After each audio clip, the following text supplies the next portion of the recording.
lots of the men are not real men. They're male, but not men. To be a real man, you have to know how to treat a woman. And I'm talking about communication, respect, how you like others to treat your sister and your daughter.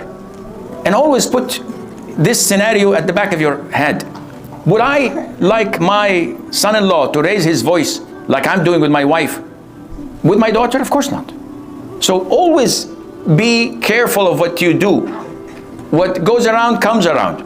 You're going to treat your wife in a bad way, someone is going to treat your daughter or your sister in even a worse way. So, but again, this really requires counseling. When a woman comes and complains to me, I wouldn't judge for her because she's concealing 90% of the picture.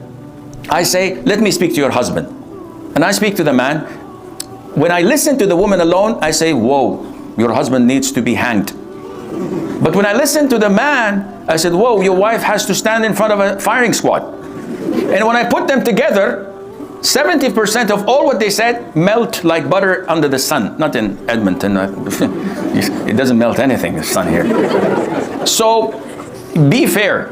You as a wife, before complaining from your husband's behavior, take a good look at the mirror. Why is he doing this? You'll find that so many things you do irritates him. And they make him resent you. You need to change your ways. And it takes two to tango. Of course, with nasheed, no duf, no musical instruments, but you cannot expect him to be the best of husbands when you are the worst of wives. Change your strategy. If it is always nagging, refrain from nagging and do something else that may make him feel that you've changed. And again, you need to book a counseling session.